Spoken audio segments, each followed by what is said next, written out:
안녕하십니까. 오늘은 그 중간학파가 공을 주장한 것에 대한 얘기를 해보도록 하겠습니다.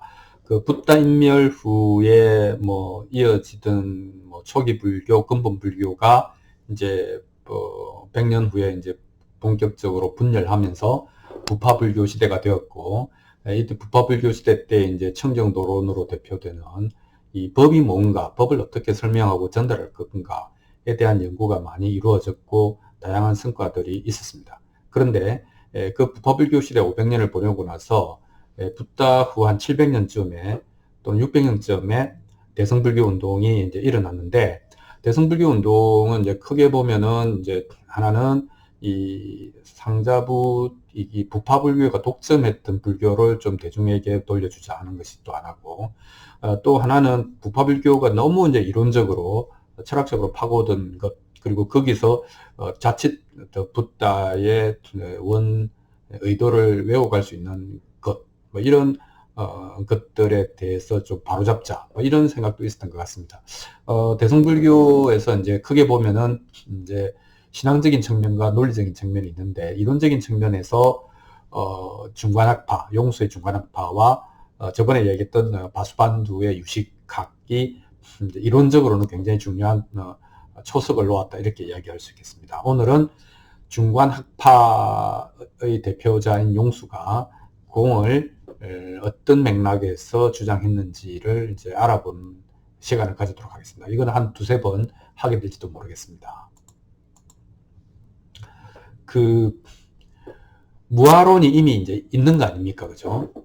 붓다의 기본이라고 하는 것은 아트만이라고 하는 것은 없다. 영원 불멸의 영혼이라고 하는 것은 없다라고 하는 무아론은 이미 이제 그 불교의 초석이었는데, 비슷한 것 같으면서도 다른 단어를 썼어요. 공이라고 하는 단어를. 이니 이제 왜 이런 걸 주장했을까 하는 것을 이제 우리가 생각해 볼 수가 있겠습니다. 그, 뭐 이유는 뻔하죠. 당시 이제 그 상좌부 불교에서 유아론이거나 유아론으로 의심되고 있는 것들이 주장되고 있었기 때문에 이것은 뭔가 잘못되었다라고 하는 생각이 이제 논리적으로는 가장 타당한 이유다, 이렇게 말할 수 있겠습니다. 그러면 이 나가르주나 시대라고 하는 것을 우리가 이제 철학적으로 이해해 보면 형이상학이 유행했던 시대라는 것이죠. 이제 붓다 인멸 후에 이제 600년, 700년이 흐르면 이제 시대도 발전하고 복잡해지고 사회는 다양하고 복잡해지지 않습니까? 그러니까 인간의 지성은 점점 이제 세밀해지는 것이죠.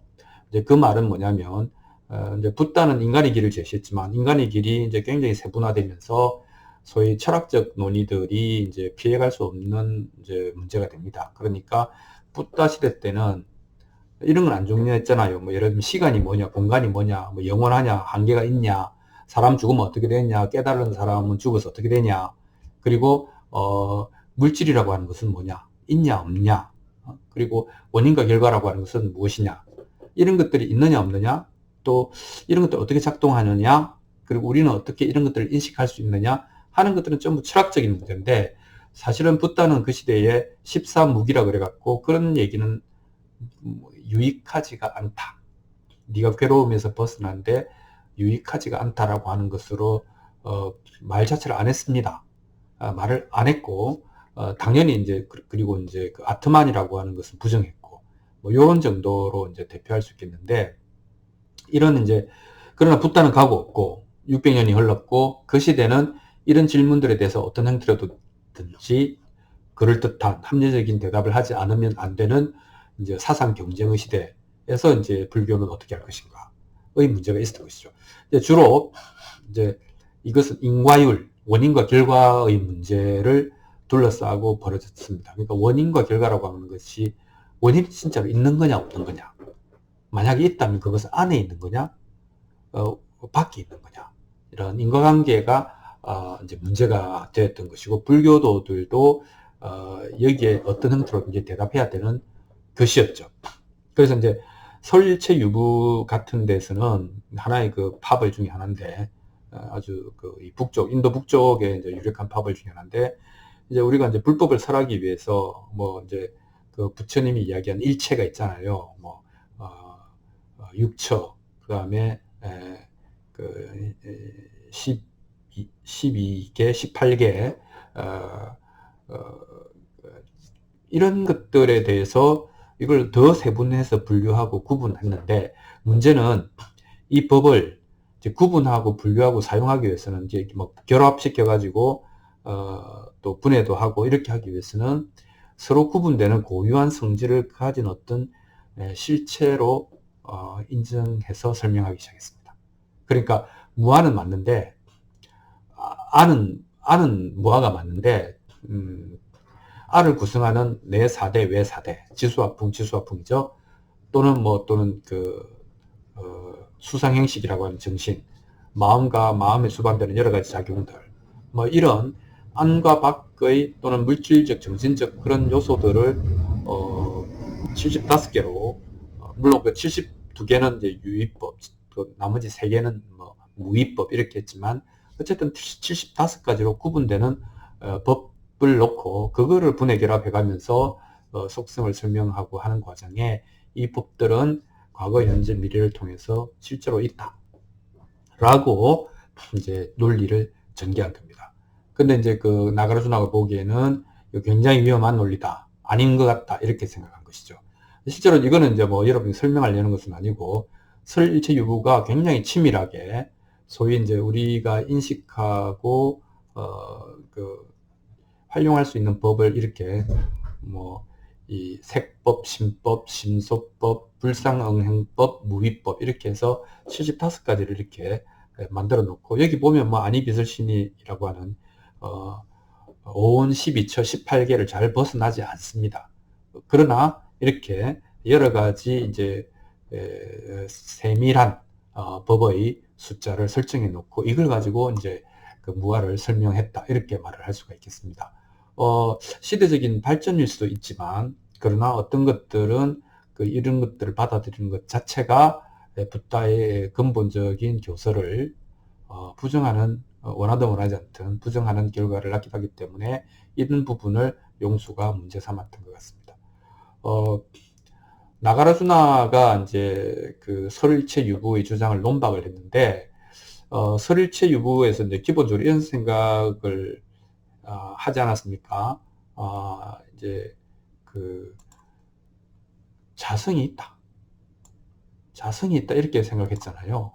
스스로 고유한 존재성이 있다 이렇게 생각했지 않습니까? 그것도 75가지나.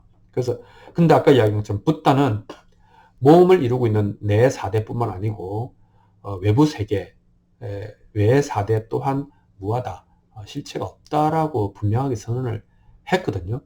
그리고 이제 이 실체라고 하는 것은 이제 스바하바라고 하는 것은 서브스텐스, 그 가장 아래에 있는 존재잖아요. 그러니까 스스로 존재하는 영원성을 가진 불변적 존재, 즉 그 아트만을 다시 인정하는 그런 위험성이 있는 거 아닌가라고 이야기를 했습니다. 그러니까 설일체 유부는 설명을 위한 편의상 뚜렷이 구분되는 고유한 속성, 이 부분을 강조했는데, 이걸 강조하다 보니까 3세를 통해서 실제로 있다라고 이야기하니까 영원불멸한 존재 아트만을 다시 떠올리게 되는 그런 이제 문제가 생겼던 것이죠. 이 부분을 용수가 지적하고 나섰습니다. 그리고 이제 그 논리학으로 보면 이제 설일체 유부는 인중유화론을 논리적으로 이제 펼쳤거든요.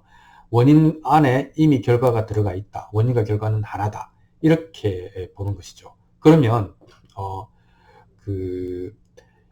이 이유가 뭐냐면 그 실체밖에 없기 때문에, 그리고 실체는 원인과 결과를 구분할 수 없기 때문에 자성에 기초해서 보면 원인과 결과는 동일하다, 이렇게 이야기를 하는 겁니다. 근데 용수는 이거는 너무 주장이 너무 나갔다, 이거는 당연히 아니지, 논리적으로 아니지, 이렇게 이야기를 한 겁니다. 그러니까 이때 이제 비유로 든 게 이 종자, 씨앗과 그 종자가 커서 이루어진 나무를 비유한 겁니다.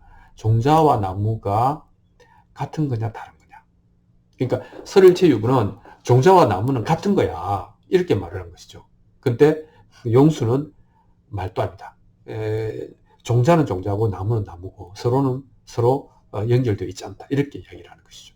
만약에 그 자성을 인정해버리면, 자성을 인정한다는 얘기는 종자와 나무는 각각 고유한 속성을 가진 존재다. 이렇게 실체를 인정해버리면 만들어진다는 것, 그죠? 작은 A가 큰 A가 되는 것, 그러니까 종자가 나무가 되는 것은 불가능한 거 아니냐. 종자는 종자고 나무는 나무 아니냐. 이렇게, 왜냐하면 자성이라고 하는 것은 무엇과도 구분되고 독자적으로 존재하는 고유한 성질을 갖고 있는 거잖아요. 종자도 고유한 성질을 갖고 있고 나무도 고유한 성질을 갖고 있다면 종자와 나무는 그냥 순서적인 나열일 뿐 아니냐, 인과관계는 아니다, 이렇게 말하는 것이죠. 그래서 이렇게 되면은 뭔가가 만들어진다라고 하는 것은 불가능하다. 종자는 나무가 되지 못하고 종자를 자꾸 자기 복제하는 것에 지나지 않을 것이다, 이렇게 이야기를 하는 겁니다. 그러니까 그럴 수도 있죠. 이게 이제 나가르주나가 채택한 변증법, 그 문장 자체의 모순을 찾아내서 지적하는 방법입니다. 그래서 이제 설일체 부분은 이제 그렇게 해서 좀 아쉬우니까 이런 표를 씁니다. 아니, 잠재태가 있고 현실태가 있어, 이렇게 표현을 쓰는 겁니다. 같은 건데 이 시기에는 종자처럼 보이고 저 시기에는 나무처럼 보이는 거야, 같은 거야, 이렇게 이야기를 합니다. 그러니까 이제 용수는, 야, 그거는 정말로 너무 빈약한 논리다. 어떤 실체가 있는데 실체의 일부는 잠재태고 실체의 일부는 현실태라고 하는 이런 이중구조, 이중 삼중의 구조라고 하는 게 실체 또는 실제라고 하는 단어의 정의에 맞지 않다, 이렇게 이야기하면서 나가르주나는 설일체 유부의 그 75가지로 나눈 법의 실제성을 논리적으로 논박을 합니다. 자, 붓다는 이걸 논리적으로 논박했습니까? 아닙니다. 경험에 의해서 거부했습니다. 야, 그런 거는 있다가 없어지는 생멸하는 건데 생멸하는 것이 어떻게 실제냐, 이렇게 했죠. 대단히 소박하게 그러나 확실하게 부정을 했는데, 나가르주나는 이것을 변증법이라고 하는, 만약 그렇다면 이런 모순이 생기지 않느냐 라고 하는 식으로 이제 논리적으로 반박을 했다 하는 것이 좀 다르다, 이렇게 말할 수 있겠습니다. 자, 그 용수의 절대로는 그럼 뭐냐? 그럼 이걸 반박했는데 용수는 무엇을 얘기했느냐 하는 것을 한번 알아보도록 하겠습니다. 자, 용수는 모든 종류의 개념을 부정했습니다. 예를 들면 저 앞에 있는 건 산이다, 이건 강이다, 저건 바다다, 하늘이다 라고 하는 것은 있는 것에 이름을 붙인 거잖아요. 그것도 개념이 아니라고는 할 수 없지 않습니까? 근데 뭐 사랑, 정의, 그 다음에 신, 그 다음에 뭐 영원함, 뭐 이런 것들은 관념, 머릿속의 상상이잖아요. 이 두 개를 다 포함해서 모든 개념을 부정했습니다. 모든 개념을 부정하고, 그래서 이제 그 붓다도 물론 부정한 그 사변적 행위상학 있지 않습니까? 뭐 유물론자, 모든 것은 원자로 이루어졌다, 또는 브라만의 그 아트만 주장, 이런 것들은 다 형이상학이라는 것이죠. 이건 너 생각일 뿐이다, 사실과 맞지 않는다, 또는 그 대응하는 사실을 경험적으로 줄 수 없다 하는 데서 사변적이다, 이런 이제 형이상학은 물론 붓다도 부정했습니다. 근데 붓다는 그렇다고 해서 뭐 산을 산이라고 명칭하고 아버지라고 명칭하고 뭐 그런 그 수레나 뭐 금이나 이런 명칭, 그 다음에 우리가 통념적으로 인정하는 개념들을까지를 부정하지는 않았거든요. 근데 이 붓다가 잘 활용했던 경험의 관념, 즉 통상적으로 우리가 쓰이는 단어들도 다 부정했습니다. 모든 개념 언어들은 부정을 했습니다. 그러면서 용수는 이 개념, 언어화된 개념으로 이 실제를 표현할 수 없다 라고 이야기를 했습니다. 즉 이 말은 뭐냐면 실제가 없는 게 아니고 있긴 있는데 그거를 어떤 말로도 형언할 수가 없다, 이렇게 이야기를 한 것이죠. 그래서 궁극적인 실제라고 하는 것이 있고, 근데 그건 대단히 절대적이다, 이렇게 이야기합니다. 파라마르타, 이게 이제 궁극적인 실제가 있다라고 실제를 받아들입니다. 이 부분에서 이제 또 용수는 또다시 붓다가 얘기했던 무아, 궁극적 실제라고 하는 것은 없어 라고 했던 것을 정면으로 뒤집어서 있다고 했답니다. 근데 이거를 어떻게 끌어내는가 하면 붓다가 아까 이야기했던 뭐 시간과 공간이 끝이 있습니까? 죽고 나면 어떻게 됩니까? 뭐 이런 그 궁극적인 실제에 대한 물음에 대해서 이것은 유익함이 없는 형이상학, 그 관념놀이일 뿐이다라고 하면서 침묵했잖아요. 그 침묵의 의미를 다르게 해석합니다. 보통은 이제 그게 없으니까 그냥 할 말이 없어 안 했다 이렇게 되는데 붓다가 할 말이 없었거나 그걸 몰랐거나 그게 없다는 뜻이 아니었고 실제로 붓다는 궁극적인 실제가 있다는 것을 잘 알고 있지만 언어적 한계 때문에 전달이 안 될 것을 알고 침묵한 것일 뿐이다. 그러니까 붓다도 당연히 궁극적 실제가 있다고 그렇게 생각했다고 주장을 합니다. 그래서 이제 어떻게 보면 용수 같은 중간학파는 붓다의 그 14무기에 대해서 이제는 우리가 더 많은 언어와 표현 수단과 논리를 가졌으니 이것을 적극적으로 어떤 모습이다라고 해석해낼 수가 있다라고 주장을 합니다.